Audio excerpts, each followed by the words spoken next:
All right. Welcome, everyone, once again to the Wednesday night webinar. I am Dr. Patrick McGrath, Chief Clinical Officer for NoCD. Great to be here with you as always, and always look forward to our Wednesdays together. NoCD is a downloadable app you can get through Google Play or iOS. Check us out online at nocd.com. If you're looking for teletherapy across the United States, the United Kingdom, Canada, or Australia, we are there for you. And more insurance is getting covered by NoCD all the time. Aetna now, Empire in New York. So check us out. We would be happy to work with you if you have some questions about OCD or trichotillomania or excoriation or tics or hoarding. We work with as well too. And if you are a friend or a loved one of somebody who has OCD who might not be ready for primetime therapy yet, and you want to ask some questions to a licensed therapist about OCD and what it is and how to work with it, we do NoCD 411 sessions as well too, where we can have a wonderful information session with you as well. All right, let's get going. Jacob says, hi, Dr. McGrath. My theme of depersonalization has been very tough for me. It is a little better, but it's still very bothering. I keep thinking that I might become a stranger in my own body. Any advice? Well, a couple of things, Jacob. Of course, we always like to say anything that we say tonight is not therapy, of course, but just informational. But we always like to say to people, just an FYI, just because you think something doesn't mean it's true. So if everyone were going to try something for a moment, I am going to try purposely to become a stranger in my own body. Let me see if I can do it. Give me a moment, please.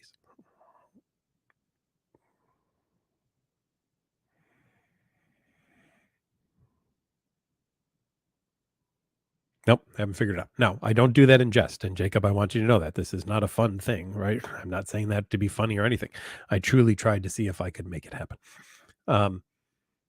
Now, here's the thing, Jacob. Your OCD is telling you, what if, right? What if you were to become a stranger in your own body? And then what would that be like? And how would you know? And how would you handle it? I mean, I could just kind of see the internal dialogue. Am I me? How do I know I'm me? What if I'm not me and I don't know that I'm me? And what if I'm somebody else? But if I'm somebody else, would I know what me is? But how would I know what me is if I am somebody else? But does me know me still, even though I'm not me? Or can not me know me, even though I'm not me anymore? And you can go on and on and on and on like that. But just because you do doesn't make it true, doesn't make it real, doesn't cause it to happen, anything of that nature. So, Jacob, what I want you to do is to recognize that just because you are hearing an obsession that is saying to you that you might become a stranger in your own body, it does not mean that you are a stranger in your own body. It does not mean that you've increased the likelihood of it. And I would bet if anyone else said that to you, you would probably say to them, that ain't going to happen. I once had somebody come in my office and who had similar kinds of thoughts. And I said to them about halfway through the session, and he and I'd been working together for a good amount of time. So we had a good relationship. And I said, I'm really disappointed in you today. He's like, why? What are you talking about? Well, you haven't mentioned how green I am. He said, what do you mean? Like, you're not green. You've been doing this for years. I said, no, not green like new. I mean, green. I woke up this morning and my skin is green. I'm like Kermit the Frog. And I can't believe that you haven't even said anything about it. He's like, what are you talking about? You're not green. I look at you. You're not green at all. I said, no, I'm totally green. And I held up something green next to my arm. And I said, look, you can't even tell the difference between what's the arm and what's the green thing. And he's like, dude, I don't know where you're going at with this. And after a while I said, isn't it interesting that we could have a very long conversation about me believing that I'm green, even though I don't know how to make it happen or I don't know how it would occur, but I can what if it all night and all day and then be so consumed with it that I might start to worry that maybe I am. And what if I am? And what if I don't know that I am? And maybe I need to check to see if I am. And what if my rods and cones in my eyes have suddenly stopped working the way that they're supposed to work? And therefore, I can't really tell if I'm green. So, how will I know if my eyes are working correctly? And maybe I've shifted overnight the way that I see things. And if that's the case, maybe I am green. And everyone is just being nice to me, telling me that I'm not green, but I really am. And behind my back, everybody's laughing at me. And now I'm going to go live in a swamp with Kermit, and the two of us are just going to sing, "Why are there so many songs about rainbows?" and all those kinds of things. And we'll just do that for a while, and that'll just be the way that it is. Or I can have a thought about it, but it doesn't make it true and it doesn't make it real, right? Maybe that's the way we want to work on it, right? Maybe that's how we want to approach it, and the way that we want to think about it is that my OCD is going to throw all sorts of things at me, but I don't have to believe that they're true. I don't have to believe that they're real, and I don't have to let them influence my life in any way whatsoever. Many people unfortunately do, though, and that's the whole goal of therapy, is to teach people not to really care about some of the things that pop into your head, and recognize that just because they do doesn't make them true, doesn't make them real, and doesn't cause anything to happen or not happen. All right, Baden says, sometimes I want to escape from all these suffocations for OCD through suicide. Whenever I listen to songs, some of my favorite singers who committed suicide, I want to leave like them more. Listening to their music, would it make me more vulnerable to suicide? However, it's not like I'm afraid of suicide or hate it. I'm just kind of confused how this fact may have effect on me. Well, first of all, let's address the elephant in the room there. Suicide, of course, is something that lots of people unfortunately think about, especially in OCD with a relationship to major depressive disorder that it often has. When you look at OCD, you've become afraid of things that, and maybe things that you really loved or were important to you, and you've lost interest or pleasure in them because of that. And if you look at the definition of major depressive disorder, it's either being depressed or you have a loss of interest or pleasure in things that you once enjoyed. So you might see that happening there, right? And so it wouldn't be uncommon to see both of those things coming hand in hand in a situation. And so, I mean, obviously, it's a very serious topic. And OCD, we know, can at times say, well, what if you were to harm yourself, right? And then people constantly checking around themselves to see if they are harming themselves, if they have harmed themselves, if they have an implement around them to be able to harm themselves, right? And then maybe you hear music and that band had a singer who did commit suicide. And so now you start to think, oh, there's a trigger. And then what if I were to do that one day? And maybe I should not listen to music anymore because I don't want to hear about it. And maybe I should not watch the news because I don't want to hear about anything. And I don't want to pay attention to tabloids or stars because, I mean, once in a while, somebody high profile unfortunately commits suicide, and then we hear about it, then it's in the news, and then there's copycatters. And what if I were to become a copycat person? I don't want to do that. And so maybe it's best just to shut myself a while out from everyone and away from everybody as well too. So here's what we want people to recognize. OCD picks on things that you love or enjoy. And if you are in love with your life, OCD is going to say, well, that's a bad thing. We don't want, like, what if you didn't love your life, right? Maybe we need to think about that for a while. Maybe we need to think about you not loving your life. So I may correct something there. It's not a bad thing to love your life, but it's quote unquote bad thing in the sense that OCD will pick on that and lead you to have doubts about if you want to be alive or live or do something to harm yourself or not harm yourself or something of that nature, right? So we always take this very seriously whenever we discuss these things, and I've treated lots of people who have these types of fears of what if I were to harm myself. But on the other side, I guess I just want to spend a moment on this too, and talk to those people out there who kind of are at that point sometimes where they think, is it worth it? Do I want to keep doing this, right? Do I want to stick around? And my hope is that you would.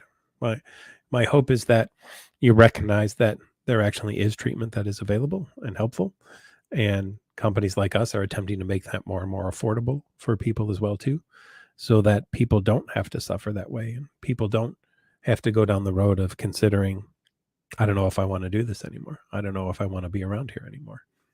Um, you know, nobody nobody likes a suicide, right? Even, and I can say this about people who are even attempting it. I've seen some interviews with people who have jumped off bridges that have taken the lives of most people who have done it, but a few people have survived. And those people talked about, as they were jumping, being 100% sure that that was what they wanted to do. And after they let go, thinking, maybe not. Maybe that isn't what I wanted to do. And that will that they had to try to live on the way down and make sure that they survived. So if you're struggling, if you're thinking about harming yourself, if that's an issue for you, please reach out to a therapist. If it's us, great. If it's someone else, great, but don't suffer with that. Don't sit around contemplating that, hoping that that will just go away. Work with someone to help it go away so that you can get on to living the life that you want to live and not be afraid to live the life that you want to live. So I hope that helps. Nick B says, hey, Dr. McGrath, got any tips for us for maintaining recovery? I've got a few daily practices for mental health. Just wondering if you had any to share. Thanks as always. I got hold on. Let me grab my sign. Give me a moment. Hold on 1 second. Don't go anywhere. Got a little sign that hangs over there in the office. Do one thing every day that scares you. That would be my recommendation for living a great, healthy life. Don't sit around thinking, hey, I'm cured. Everything's great. I don't have to work on this anymore. Always do something every day that frightens you. In fact, I had a session earlier with someone who says, that's my pattern. I start to feel better and I think, oh, I don't need to do this stuff anymore. I'm feeling better. And you always want to be working on your health no matter what. Even if it's in great shape, you still work on it, right? You may have a car that you love and you've shined and you've checked the oil and you've, made sure that all the belts are great and everything. And just because they are doesn't mean that the next time you go drive it doesn't mean that you don't check it again. You don't just say, oh, well, the car's in tip-top shape. Now I never have to check the car again. I'll never have to do any work on it ever again because now it's in tip-top shape, right? So if we put that kind of energy and effort into the things that we have to make sure that they stay in good shape, we can do the similar kind of thing for ourselves to make sure that we stay in shape as well. Delia says, how do you get past the content of your OCD and recognize that it's all the same and then work on the core fears, even if you're emotionally distressed? For example, with somatic or psychosis OCD. Well, here's what I think happens. OCD, being the tricky little jerk that it is, loves to throw something new at you and say, oh, this is nothing like the other ones. I mean, the other ones. Yeah, well, I know I told you that they were bad, but really, as you've seen, they weren't as bad. But this one is the bad one. This one is the awful, horrible one. And boy, do you need to make sure this is the one that you really work on. And when that happens, that's the thing that I really want you, Delius, to work on and recognizing is, oh, wait a minute. There's the pattern. That's it. I've said this before, but I want to really push the point again. And I want everyone to pay attention to this. So, as my grade school teachers would say, put your thinking caps on, everyone, and pay attention. OCD is predictable. Let that sink in for a moment. OCD is predictable.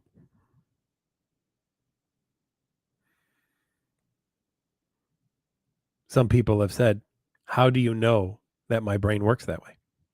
And I have the same reply. Because OCD is predictable.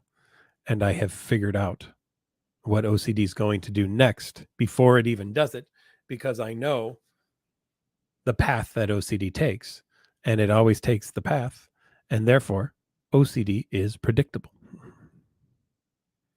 Now, here's the beautiful thing about predictable things. Over time, they're far less scary. If you watch a horror film for the first time and somebody jumps out from behind a tree with a knife, you'll probably jump. But on the 50th time watching that movie, you'll be like, oh, here it comes. Yes. Yeah. Oh, yeah, that was awesome. Woo! Right? You're not scared anymore. We recognize that in a horror film. Oh, I'm going to watch this movie again. I know exactly what it's going to be. But for some reason, and maybe this is what people with OCD are missing. For some reason, OCD changes the title and suddenly it's a brand new movie. Ah, never seen this before. It's kind of like, Clark Kent and Superman, right? Take off the glasses. Oh my God, where did Clark Kent go?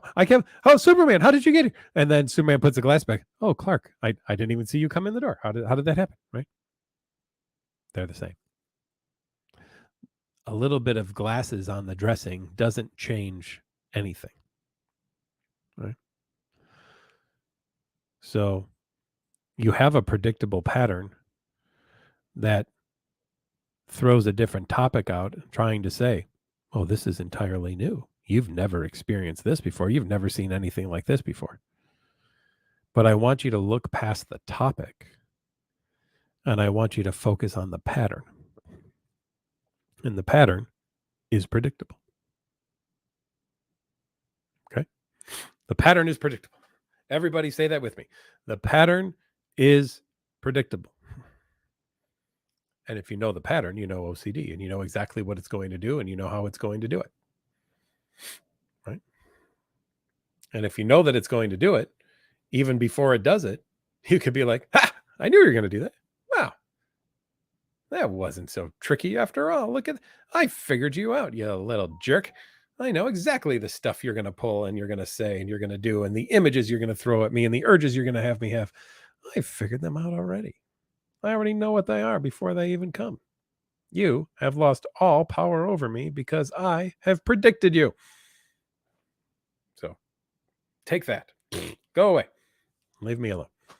Go sit in a corner. Pound some sand. Whatever it is. But hey, OCD, you're no longer frightening because you're amazingly predictable.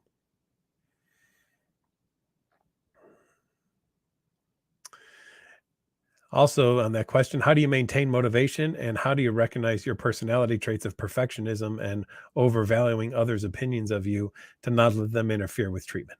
Well, maintaining motivation hopefully is being able to take a look at the fact that, boy, I'm sure in a better place now than I was before. And there's a reason for that. And the reason for that is because I'm doing things differently than I was before, which hopefully is very motivating to continue doing the things you were doing that got there instead of slipping back into the old things that got you where you didn't want to be. And in terms of the overvaluing others' opinions and not to let them interfere with treatment, guess what? Another predictable pattern of OCD. You went to 100 doctors. 99 of them said you were fine, but one said maybe there was something wrong.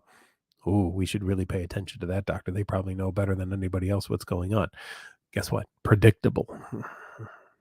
We knew that was going to happen. We knew that all OCD has to do is hear one person. That's it. One person mention one thing. That's all. That it might agree with. And go, oh, wait a minute. There's the only one telling the truth. Everyone else lied to you. Everyone else told you what you wanted to hear. That's the only person who is actually telling you the truth. Predictable. That'll be the title of today's webinar. Predictable. Naomi says, I'm currently practicing non-engagement and resisting rituals, and my OCD is going haywire. Of course. Guess what? That's predictable.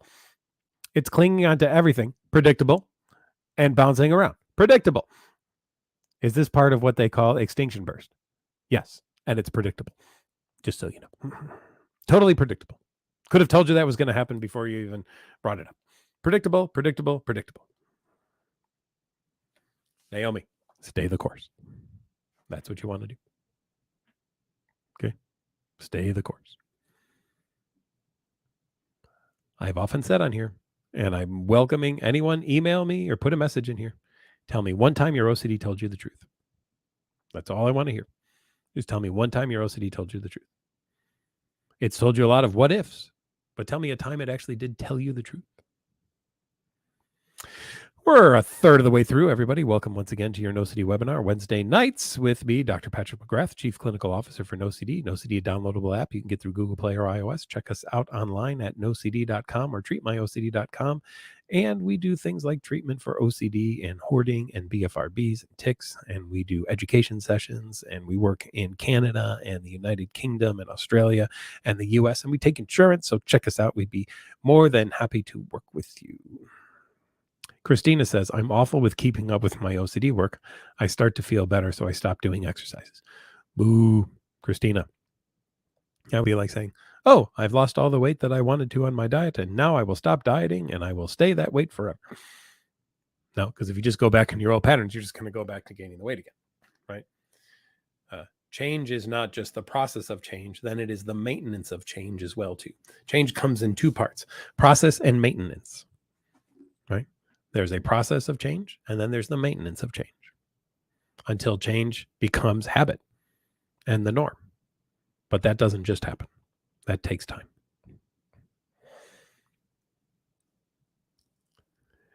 Caleb says that he puts a dot on his calendar every day, does ERP. I like that. That's cool. Keep doing that. Tyler, how do I manage the fear of having a panic attack, especially when driving? I tend to reassure myself it won't happen. It seems like the stakes are too high. It's hard to accept uncertainty. So, Tyler, I've treated tons of this, and what I do is something called interoceptive exposure. So, Tyler, what I want you to do is look that up online. INTEROCEPTIVE. I'm going to post it in the comments as well. Interoceptive ERP. And what do we do in interoceptive ERP? We teach people how to handle the symptoms of panic. We have people do things like run in place and hyperventilate, breathe through straws, spin in chairs, shake your head back and forth.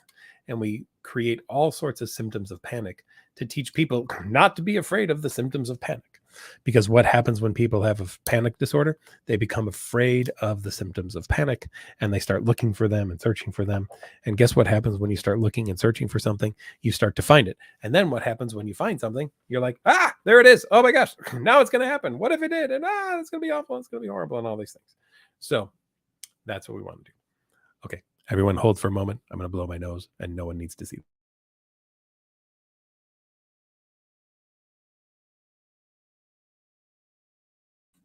Or hear that. Notice I muted it as well too. Anyway, all right. So Tyler, get yourself a therapist who does interoceptive exposures, helps you with those. There's some great books out there. My buddy Dave Carbonell wrote the Panic Attacks Workbook. There's also a really good book called An End to Panic as well. I would recommend those as very good helps through the whole experience. Alex says, I have Tourette's and always had intrusive thoughts, but now it feels like the Tourette's has almost fully left and has moved on to thoughts and accompanying themes and diseases and sexual orientation OCD. Well, Alex, time to do great ERP then for this is what I would recommend. And there's really good therapy out there to be able to do that. So over time, we definitely see things shift in people's lives and what kind of is happening more or less at certain points in time. But please definitely reach out to somebody who can help you with that because there is great ERP therapy that is available for those types of things. So I hope that can be very helpful to you. Chris says, what's worse is that I believe I did something intentionally to trigger. Well, we might have missed the first part of that, Chris. Oh, I'm sorry. I did miss the first part of that. My apologies. I'm 45 years old. I've been suffering from OCD since age 12. I've been in CBT therapy for 15 years. Doesn't sound like ERP, though. I'm diagnosed as classic OCD. Don't know what that is, but okay. And generalized anxiety disorder. My life is hell. I believe I influenced my girlfriend's death. What's worse, I believe I did something intentionally to trigger her death. We were texting right before she died, and she died of heart failure because her health was poor, but I triggered it. Well, Chris, then I'm going to ask you, what did I do to cause my wife to have cancer and now be in hospice?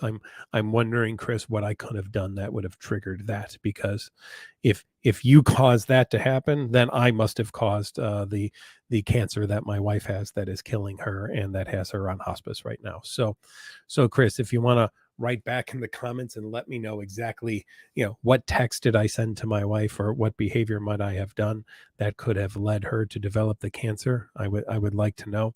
And then I can begin to appropriately punish myself severely for that so that I will make sure that I never cause that to happen again. Or things happen and there are coincidences in life. Now, OCD hates a coincidence, right? OCD is like, wait a minute. When you closed the car door, you got a phone call and it was your father and he said your mom fell down the stairs. Coincidence? I think not. I think you closing the car door the wrong way made your mother somehow fall down the stairs. So going forward, you better darn well make sure that you close the car door correctly in order to assure that your mother never falls down the stairs again. Because you can control that simply by opening and closing your car door. And if you do it in the wrong way, it will cause her to fall again. And maybe next time she won't make it through as well as she did this time. So you're on precarious ground here right now, fella, and you better make sure that that car door closes in exactly the right way.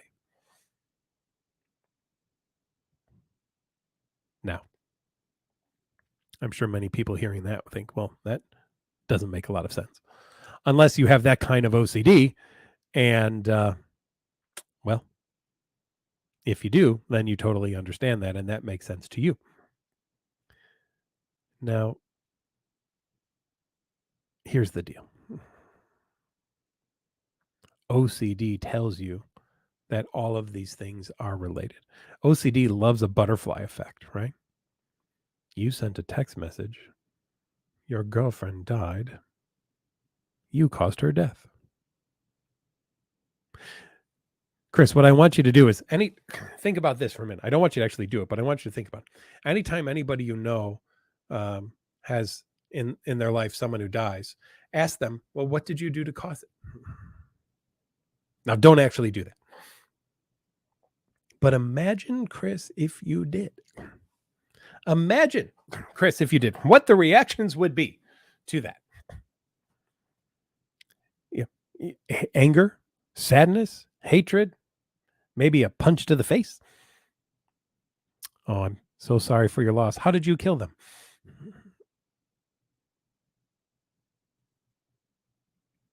Saying that out loud seems ridiculous, but boy, guess what? It doesn't seem ridiculous too. OCD.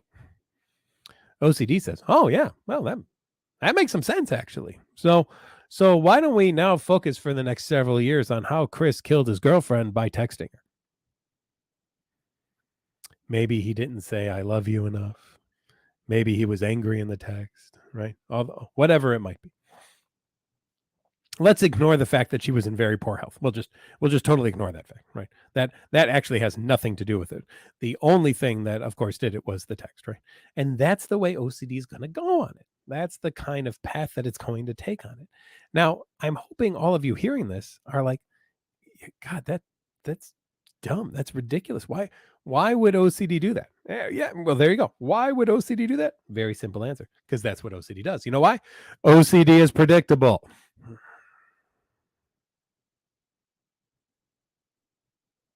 Wait, did something bad happen? Could I have had something to do with it? OCD says, yep. Well, I better figure it out then, because that way I can make sure it never happens again.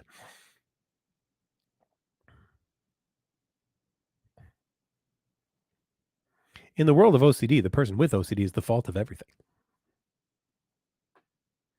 OCD has never once said, ooh, boy, that one, not your fault. No, definitely not. No.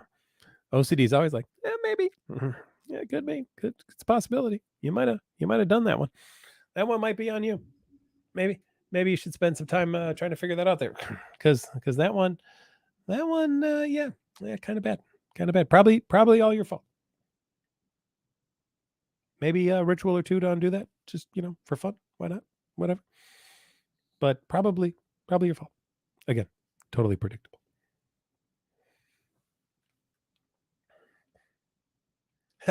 So Beth asked the question that I get every couple of shows: do I have OCD? No, I do not. I think I'm very good at predicting the way OCD works, though. And I will tell you, the greatest compliment I've ever gotten in my life is from people who have OCD, who are shocked that I don't have OCD, because they say, it's amazing that you tell me everything that's going on in my brain. And I can only think that you must have OCD for you to understand what's going on in my head. And again, I say to people, I have figured out the path that OCD takes, and I've discovered the predictability of OCD. And that is why I know how OCD works in your brain, because I have figured out how it is predictable.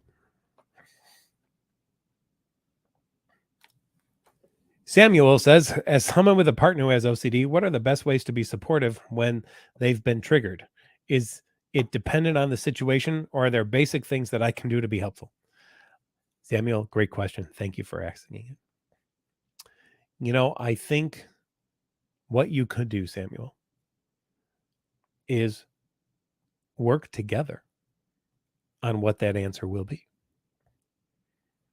Dear, I love you. I want to support you. I want to be helpful to you. But I also don't want to feed your OCD. And I know that if I give you any kind of reassurance or help with any kind of safety behavior like avoidance or distraction, or bring you substances to use or assist in a compulsion, that I'm actually not helping you. I might be in the moment, but I'm not in the long run. And I really want to be here for you for the long run and help you in the long run. So what I want to do, honey, because I love you much, what I want to do is come up with together what are some ways that I can support you without giving in to any kind of safety behavior. I can be with you. I can leave you alone. I can hold your hand. But what I'm not going to do is tell you you're going to be fine and everything's going to be okay. And I'm not going to do research for you, and I'm not going to look things up, and I'm not going to go check things for you. Because in a similar vein, honey, if you were going through withdrawal from drugs or alcohol and you asked me for drugs or alcohol to stop the withdrawal, it would not be good of me to bring them to you. So I have to treat this in the exact same way. I'm not going to be able to give you what your OCD wants because I know that it wouldn't help you. It would only help your OCD. And we both know that OCD is the unwelcome visitor in this relationship. And so I'm going to do all that I can to support you to make sure that OCD doesn't take over.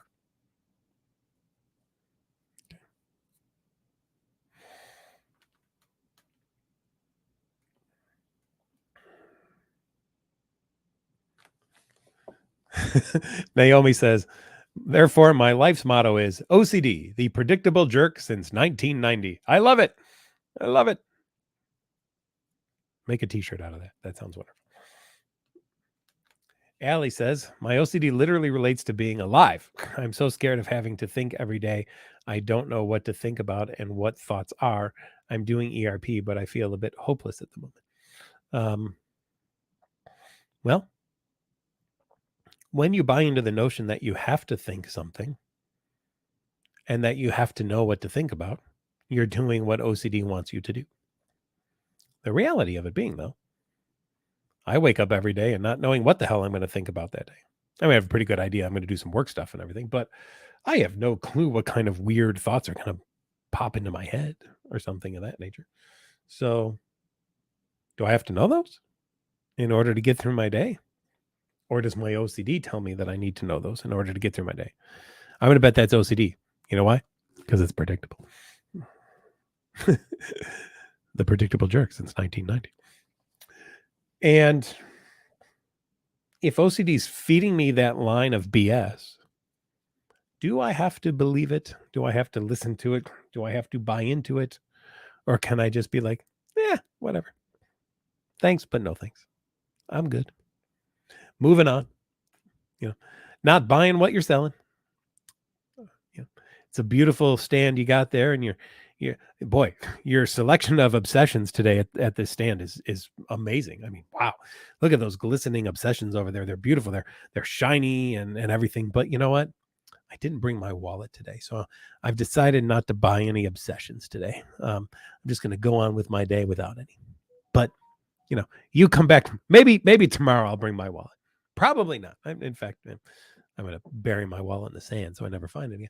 But, you go ahead. You go ahead. Just, put up your stand every day to sell your obsessions, hawk them all over the place. But I've just chosen not to buy them anymore. I know they're for sale. And hey, 3 for $1. What a bargain. I mean, wow, man. Well, that sale you got going on today is fabulous. Sale of obsessions today. You've outdone yourself on the sale today. But still, no, I'm not buying. I'm good. I'm gonna move on.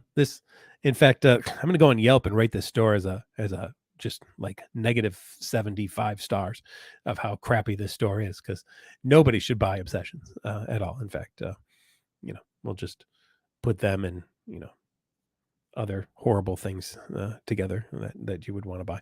And we'll put them all in the same store together because they all go together anyway. So.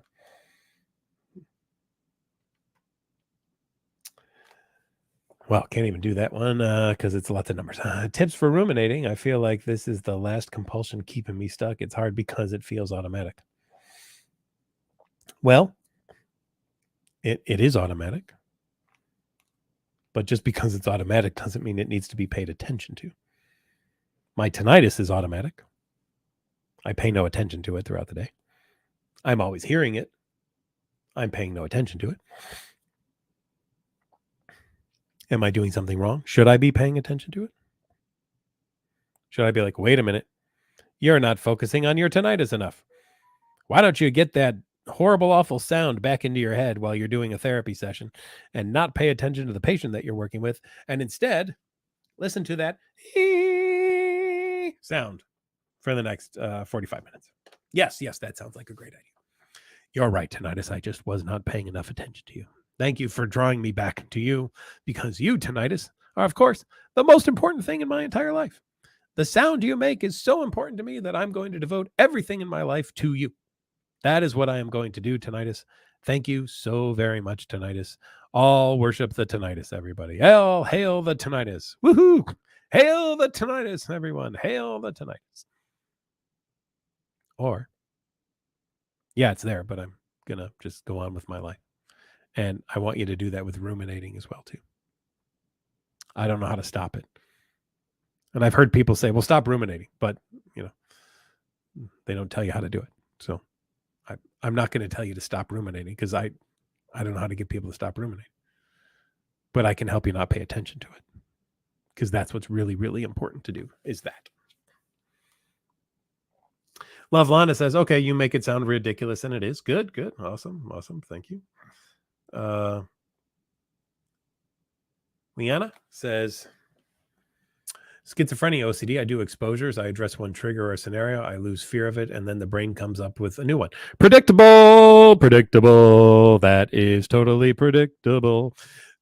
It's like a revolving door. Predictable. And sometimes I even doubt my diagnosis. Totally predictable. Once again, everything on there is predictable. Are we sensing a pattern tonight, anyone? Yeah, maybe. Yeah. Pattern? Predictable pattern, everybody? We getting it? It's making sense? Every one of those things in that one. I'm going to read it again. Schizophrenia OCD. I do exposure to address one trigger or scenario. I lose fear of it, and then the brain comes up with a new one or brings back an old one. Totally predictable. Do we have to pay attention to that? No.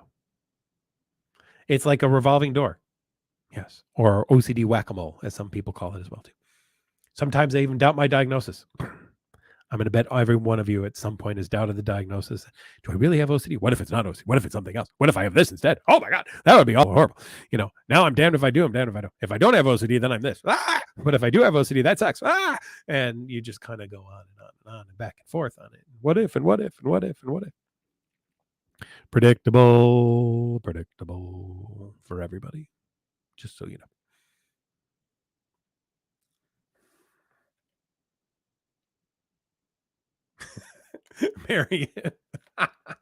Marion says, you definitely know OCD inside and out, back to front. Quite remarkable and great for those of us who do have it. You are our leader. Well, thank you, Marion. I will take the charge. I appreciate it very much. Beth says, you really do seem like you have it. So it's really amazing how you have OCD's number. Thank you, Beth. Tyler says, thank you. I was hesitant to ask a question, but so glad I did. I will look into interoceptive ERP. Great. Yes, you can do that. And we can do some of that as part of it with no CD as well, too. So absolutely, please feel free to do so. Let's see. Anna says, any advice for when my OCD latches to me feeling tired? You must be sad. Are you going to cry? Do you want to die? Etc. Something like that. Hold on, let me plug my speaker back in so we can do our theme song at the end. One moment, please. Battery low. All right, there we go. Some people talk about OCD really ramping up when people get tired. Some people talk about it when they're really energized. Some people say it's worse at night. Others say it's worse when they wake up in the morning. Some kind of get a midday slump and maybe get it. It's going to be a little bit different for everybody. But my take on it is this: if you know when it's going to be predictable, once again, that it's going to do that, then that's a great time to practice ERP, is at those times. So what I want you to do, Anna, is I want you to do some ERP practice purposely when you're tired, right? And that's going to be hard, right? You're going to be like, oh my God, I don't even have energy to do this. But you also don't want to have the energy to do what the OCD wants you to do. So practice it when you're tired, Anna, and then you'll really, really learn from that about how to deal with OCD when you're tired. So Lily says, I'm your hero. Thank you. Thank you, Lily. I appreciate that. Chris, I like my therapist, but I admit progress has been minimal. He usually tries to tell me to challenge my obsessions by disputing them with ration and reason. Yeah, well, boy, Chris, if that worked, that's all any of us would do.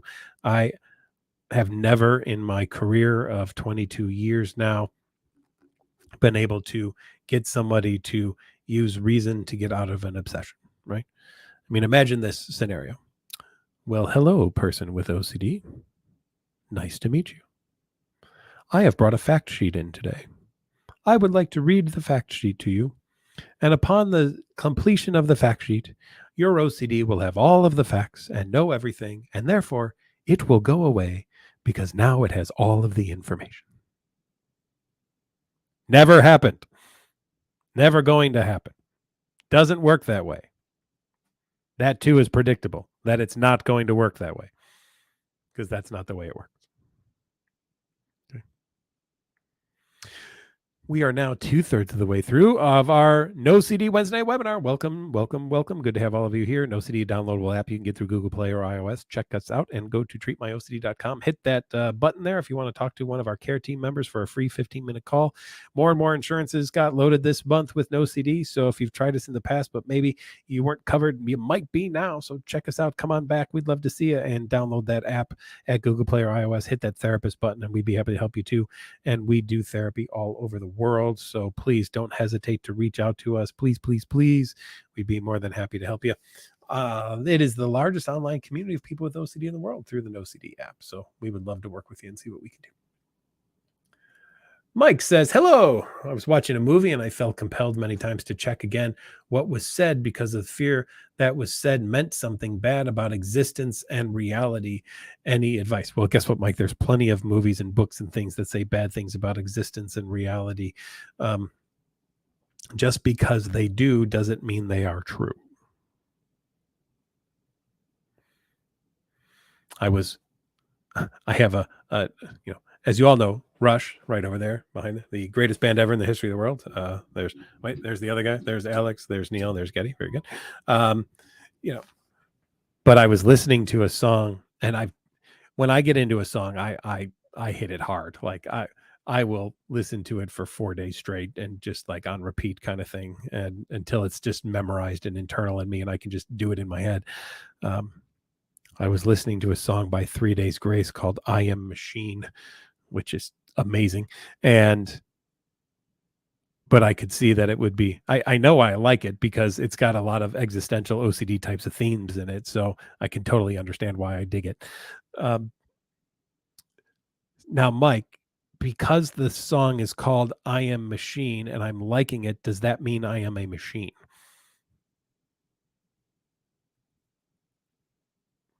I mean, why would I like a song called I Am Machine if I'm not a machine? It doesn't seem to make any sense to me. So maybe the people who like that song are really machines and not really people. And maybe it's like the new Battlestar Galactica. Maybe we're all Cylons with skin, and we've been placed here on the planet, and we're not really human, and we're machines, and that song is our calling card. Or it's just a great song, which I think it totally is. Right?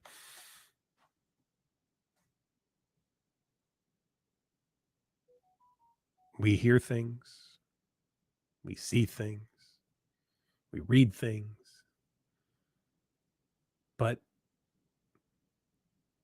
We don't have to believe everything. And just because something has a certain meaning to it doesn't have to reflect on us, right? Just doesn't have to. But OCD says, oh, yes, it does. You know why? OCD is predictable. And OCD will say, wait a minute. That movie said something bad about reality or existence. What if it's true? What if it's real? Maybe the producers and the executive directors of this movie have figured something out that no one else in the world ever has. Of 4,000 years of philosophy, it was the creators of this movie who got it. And now we must watch it again and again and again until we get it just right and understand the true meaning of what they are talking about. Because if we don't understand the true meaning of what they are talking about and we miss it, we'll have missed what is true about reality. So why don't we watch that movie again and that scene over and over again until we figure out exactly what they were talking about? Because there's probably a hidden meaning in there. And if we don't figure out what the hidden meaning is, then we'll miss it. And if we miss it, then we'll miss all the other things that we could have gotten out of this life. And maybe just by knowing that, it turns something on for the rest of us with OCD. We all finally get it. And then we find out that we're the ones who actually have figured out the world and the way that it actually goes. And it's people without OCD who don't really know what they're doing. And what if that were really true? So maybe I need to just keep watching this movie and that scene over and over again to truly understand what it's talking about, because I don't want to miss it. Because if I do miss it, what will my life be not having known the truth? Or it's a movie. And there was a line in the movie, and somebody sat around in a room with a bunch of other editors going, oh, hey, what if we said it this way? Oh, yeah, that sounds cool. Yeah, cool. I put that in the movie. All right, great. And that's probably what it was. Take your pick. T says, I'm currently in recovery. Awesome. And going through a bit of a relapse. Boo. What would you recommend for recognizing when I should just try not to engage with my thoughts versus when I should do active exposure? Well, I would say this. If you find yourself going down the road of a compulsion, then you want to do active exposure. But if you're able to not do the compulsion and recognize that, hey, well, that obsession grabbed on a little longer than I would have liked, I think that you can even do some exposure to that as well too. So my answer in both of those is going to be, you can always do ERP to that, but definitely if you've given in to doing a compulsion, you want to do ERP. And if you're noticing that some obsessions are creeping in, but you're not at the point yet of doing exposures, nothing like a little preventative ERP for those things to make sure that the compulsions don't come up in the future. So the answer is always do ERP. Continue to do it. Okay. Suki says, I obey OCD every day. I stay in the house. Boo. Shower a long time every evening. Boo. Even if I've not been out. Boo. Last week I went out in the evening. OCD said you have to take a big shower when I came home, but I changed my behavior. Showered before I went out. Ha ha! Take that, OCD, you stupid sucky face. It was great not to shower when I returned home, but I didn't hug my girls. All right. Well, hey, congrats on making some progress and some change. That's wonderful. Absolutely wonderful. Okay. Now, next time, hug your girls, right? Always add a little bit more to it, right? Always add a little bit more to it.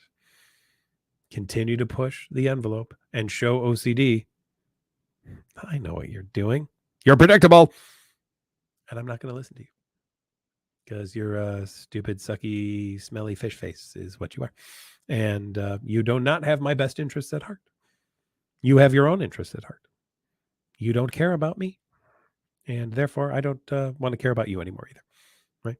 This is a mental domestic violence relationship, and I refuse to be a part of it anymore. So I'm going to kick you out and not listen to you, and you can go and jump in front of a truck or something like that. OCD, as far as I'm concerned, because OCD, you don't deserve to be in my head anymore. Okay. Christina said my yelling predictable scared her dog. Oh, that's funny. Love Lana says, I can't do silent environments because of tinnitus. McGrath, thank you. When the power goes out in the middle of the night from storms and my fan shut off, I wake up instantly. Do you experience something similar? I do not. I am so used to my tinnitus now. It's almost 25 years of tinnitus that I've just, I just am used to it. I mean, I do sleep with a fan on because the background noise does help with just something other than the tinnitus. But if I'm somewhere and they don't have a fan, I can fall asleep too, right? It's a little bit more difficult, but I just do it because I'm just so used to it now too that it's just part of it. But yeah, tinnitus is another poopy head and also should go pound sand as well too, along with OCD. Beth says OCD never gives up. No, it's a fighter. It doesn't want to give up, but you know what you can do, Beth? You can give up on OCD, even though it's not going to give up on you. Hey, what a slogan for OCD. Hey, I'm never giving up on you. But guess what? I am giving up on you. So whatever. You may not want to give up on me, but I've chosen to give up on you, and you suck. So see you later, OCD.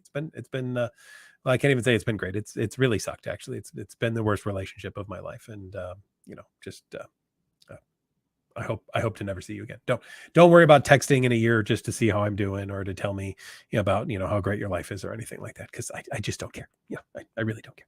Doesn't matter. So just later, we're good. You know what? Take anything you want. If in this relationship we shared things, it's yours. It's really just go ahead. Just take the silverware. That's fine. That bowl, that china. Yeah, no, that's fine. You take the china and the silverware. Totally good. Really, I don't need them. I don't need them. I'm fine. I'm all good. Yeah, no, we'll just agree to move out there. Yeah, thank you. Okay, very good. No, don't even be well. I don't, because I don't want you to be well, because you didn't want me to be well, so I don't want you to be well either. So later, you suck. All right, let's see. Lisa says, thanks for being here. I appreciate you trying to help us with our OCD symptoms. Wonderful. Your OCD's been triggering you bad. Well, do your ERP. That's what we want. Carl's back. Oh my gosh, Carl, I thought you'd fallen off a cliff. Welcome back, Carl. Good to see you.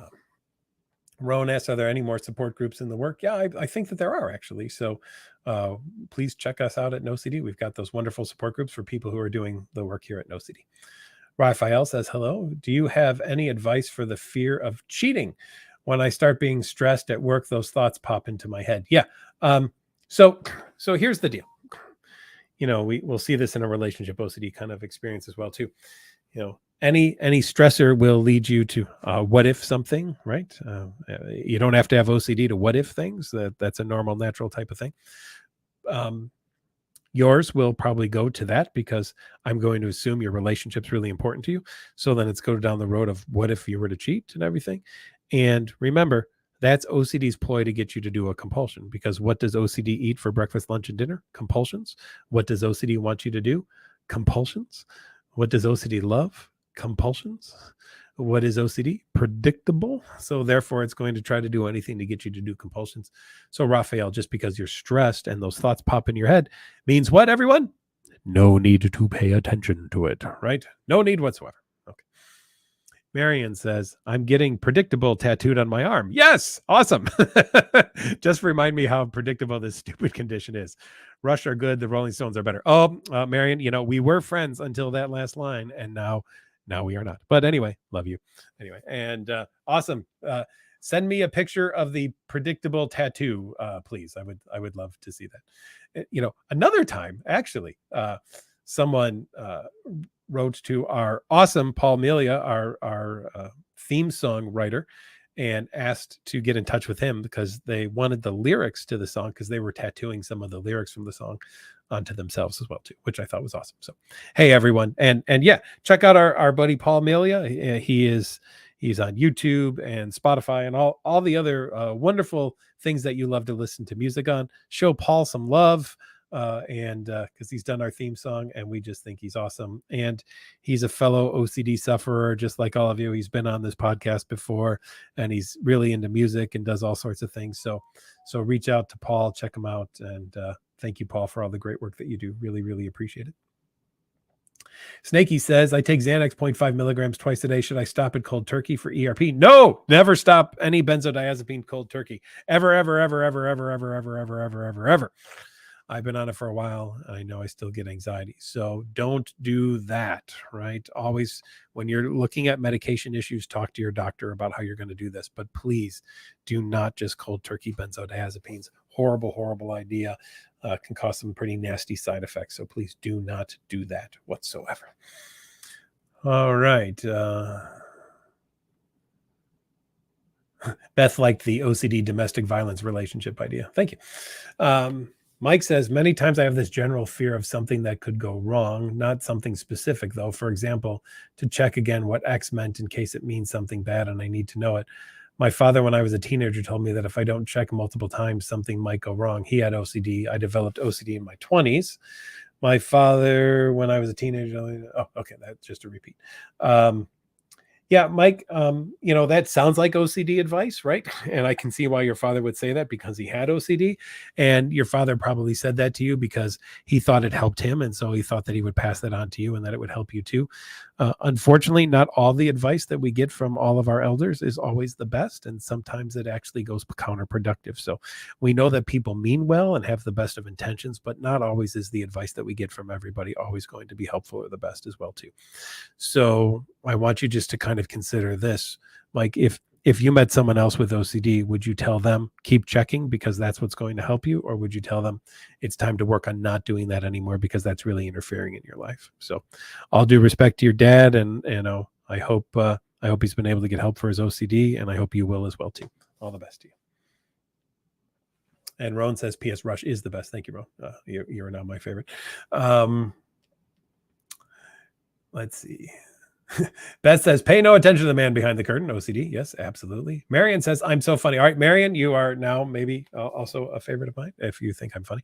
I think I will file from divorce for my OCD tomorrow. Good. I can it can definitely have the silver. If I can come away with the last of my brain cells, I'm the winner. Yes, absolutely you are. And you know what? All of you are the winners, right? If you're doing ERP and you're here and you're challenging your OCD and you're doing what you can to live the life that you want to live, that's what's going to make you guys the winners, and that's what's going to help you the most. And that's what I want for everybody. That's what I want for everybody to get out of all of this, is to recognize that you guys are the winners. You guys are the ones who are challenging this, working this, you're asking the questions, and hopefully you're taking the advice as well too, to make sure that OCD doesn't take over the life that you want to live, and for you to live the life that OCD wants you to live. Because frankly, the life that OCD wants you to live is not the life that you want to live. And so it is this dichotomy that's going on. Do I do what OCD wants me to do and be miserable, or do I do what I want to do? But there's a part of you that's going to answer that part with, but if I do what I want to do, am I not also going to be miserable as well too? You might be for a little bit, right?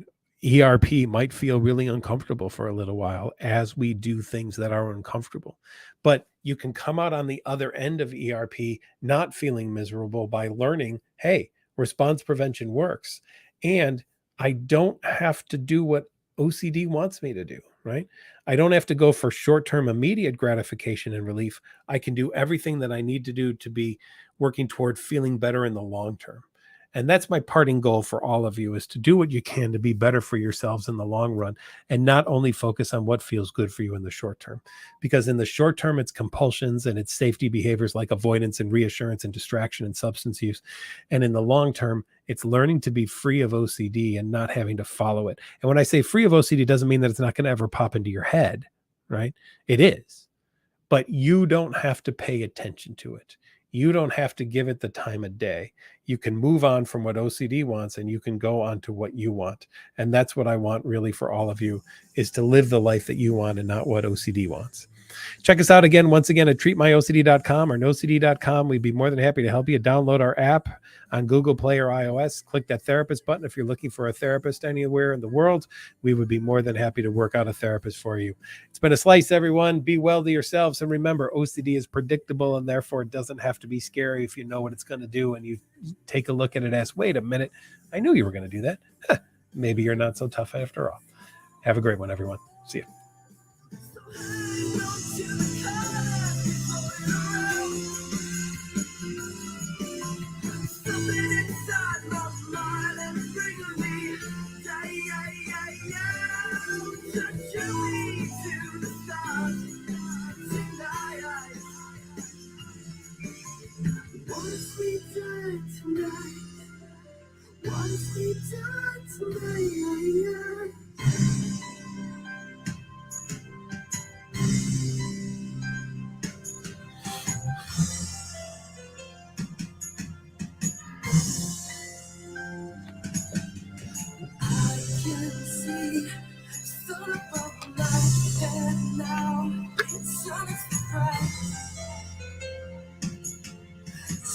so bright.